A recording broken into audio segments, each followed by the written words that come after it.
Hello students, मैं संजीव मिश्रा अपने YouTube channel पर आप सभी का हार्दिक स्वागत करता हूं।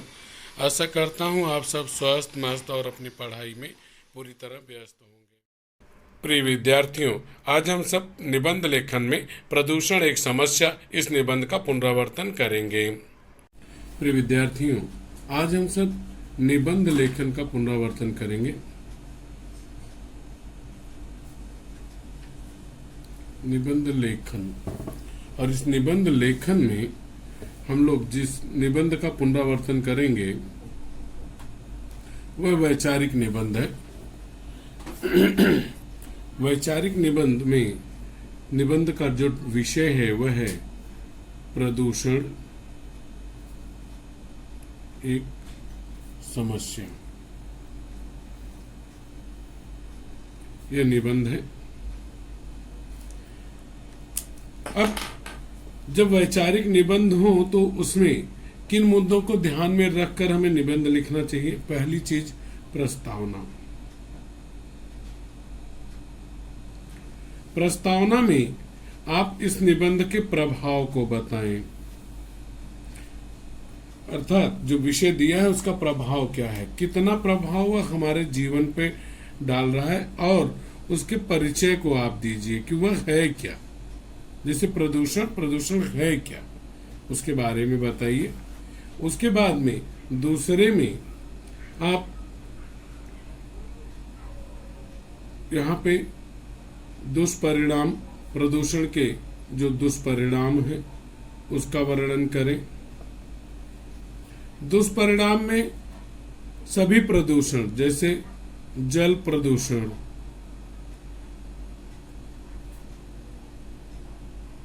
वायु प्रदूषण, ध्वनि प्रदूषण,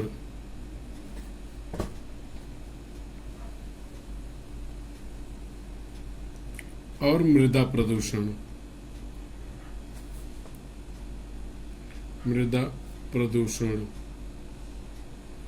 इन चारों प्रकार के प्रदूषणों के का परिचय दीजिए कि ये होता कैसे है। परिचय मतलब होता कैसे। मृदा प्रदूषण आप जानते हैं।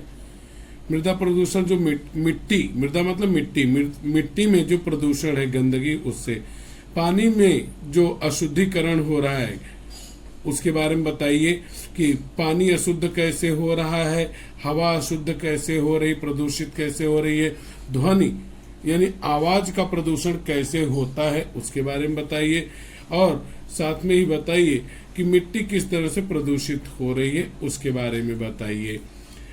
तो उसका परिचय दीजिए। बताना अर्थात परिचय देना कि वह है क्या और होता कैसे है।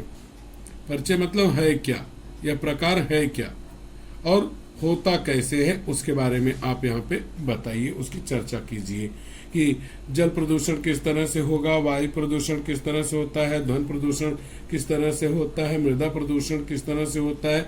उसके बाद में उसका मानव पर, प्रकृति पर, प्रकृति यानी पर्यावरण पर प्रभाव बताइए।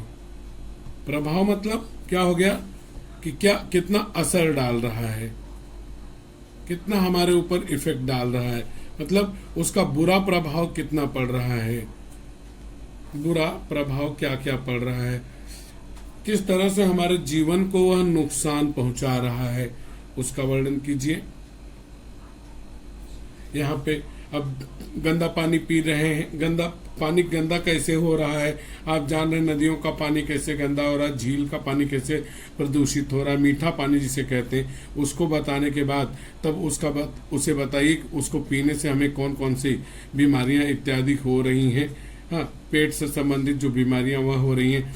हवा अगर प्रदूषित हो रही, गंदी हो रही तो कैसे हो रही है, और हमारे जीवन पर गंदी हवा का क्या प्रभाव पड़ रहा है। ऑक्सीजन कम हो रहा है, ऑक्सीजन हमारे लिए जरूरी है, कार्बन डाइऑक्साइड बढ़ रही है, और गंदी हवा में सांस लेने से किस तरह की बीमारियों का सामना हम कर रहे हैं। इसी तरह से ध्वनि प्रदूषण कैसे हो रहा है, कार मोटर गाड़ियां, हवाई जहाज इत्यादि के कारण, और उससे अगर जो है ध्वनि प्रदूषण बढ़ रहा है तो उसका हमारे ऊपर असर क्या पड़ रहा है, बहरापन इत्यादि हो रहा है, हृदय रोग इत्यादि हो रहे हैं। मिट्टी अगर प्रदूषित हो रही है तो वहां पर जो है मिट्टी प्रदूषित होने से क्या प्रभाव पड़ रहा है, मिट्टी प्रदूषित कैसे हो रही है, क्योंकि हम केमिकल का उपयोग कर रहे हैं और मिट्टी को हम दूषित कर रहे हैं, गंदे पानी से उसकी सिंचाई कर रहे हैं। और यह बताइए यहाँ पे कि यह तो प्रदूषित हो गई, यह बताइए कि उसका प्रभाव क्या पड़ रहा है हमारे जीवन के ऊपर।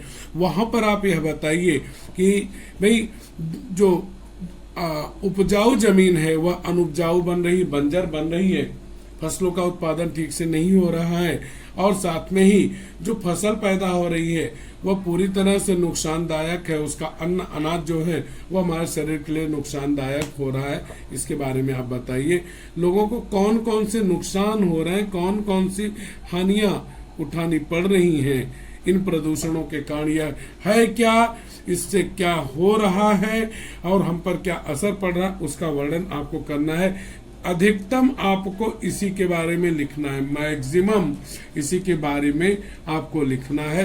तो यहाँ पे दुष्परिणाम में मैंने बता दिया आपको प्रदूषण के प्रकार क्या है, प्रदूषण का कारण क्या है और उसके दुष्परिणाम क्या हो रहे हैं। तीसरा जो महत्वपूर्ण मुद्दा होगा वह होगा उपाय। उपाय में किस तरह से हम प्रदूषण को कम कर सकते हैं, उसके प्रभाव को हम कम कर सकते हैं। तो वह आप बताइए यहाँ पे कि प्रदूषण से कैसे हम छुटकारा पा सकते हैं, उसके बारे में बताइए कि लोगों को हम जागरूक करें, जागरूकता लाएं। जागरूकता आप कैसे ला सकते हैं, आप चारों तरफ उसका विज्ञापन कीजिए, भाई इन प्रदूषणों को हम ऐसे रोक सकते हैं, उसका प्रभाव ऐसे कम कर सकते हैं, टेलीविजन इत्यादि के द्वारा, रेडियो के द्वारा, पोस्टर बैनर्स के द्वारा जागरूकता लोगों में पैदा की जाए। साथ में ही हम लोगों को इसे जागरूक कर सकते हैं, यह भी हम बताएं कि नदी इत्यादि में हम गंदा पानी न मिलाएं, प्रदूषित जो पानी है उसको हम न मिलाएं, यह सब बातें हम बता सकते हैं। कंपनी कारखानों की जो चिमनियां हैं जो वायु को प्रदूषित कर रहे हैं उन्हें आकाश में हम न छोड़ें। साथ में ही हम जो रासायनिक खादें हैं उनका उपयोग न करें, बल्कि हम जो कंपोस्ट खाद है उसका उपयोग करें। लोगों को इस तरह से हम जागरूक करके अपने पर्यावरण को बचा सकते हैं। अन्यथा उसका परिणाम क्या होगा, परिणाम यह होगा कि संपूर्ण सृष्टि जो है, संपूर्ण संसार वो नष्ट होने कगार पे आ जाएगा, प्रदूषण जो है सबको लील जाएगा। अंतिम में उपसंहार बताइए। उपसंहार में आप यह बताइए कि धीरे धीरे पर्यावरण के प्रति लोग जागरूक हो चुके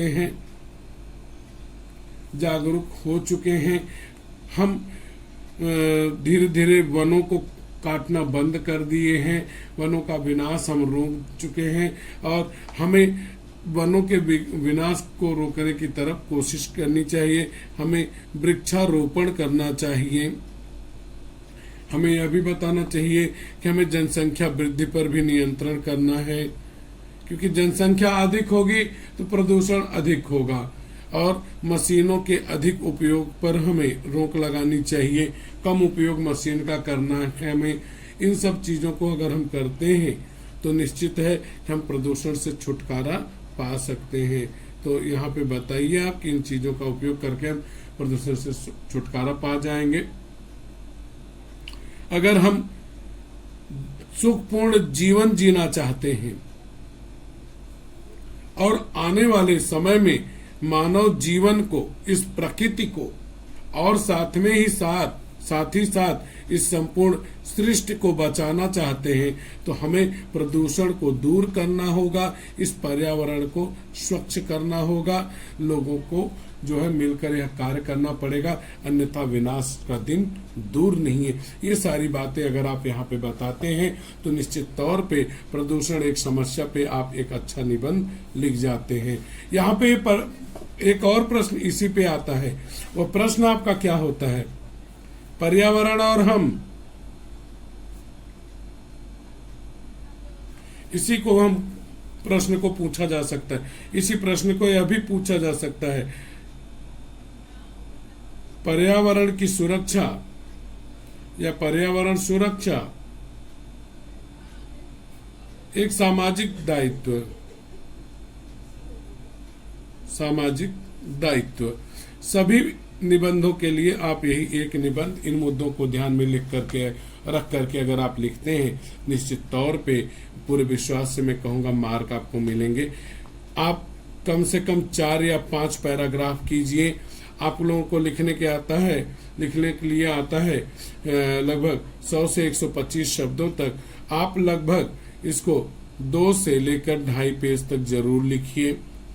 बीच वाला जो दुष्परिणाम का है, इसमें अधिक बड़ा हो रहा है, इस पे हमें लगभग 1 पेज लिखना चाहिए और यहाँ पर कम से कम 2 पैराग्राफ हमें करना चाहिए। ये बात ध्यान में रखना है आपको। इस तरह से लिखने पे निश्चित है मार्क आपको मिलेंगे। आशा है इस वीडियो को भी आप जरूर सराहेंगे। अपने कमेंट के द्वारा मुझे बताएंगे कि आपको मेरा यह प्रदूषण एक समस्या का पुनरावर्तन का रिवीजन का वीडियो कैसा लगा। धन्यवाद। बच्चों, अगर आपको मेरा पढ़ाना अच्छा लगा तो वीडियो को लाइक कीजिए, चैनल को सब्सक्राइब कीजिए और वीडियो शेयर कीजिए तथा कमेंट बॉक्स में कमेंट कीजिए कि आपको मेरा पढ़ाना कैसा लगा।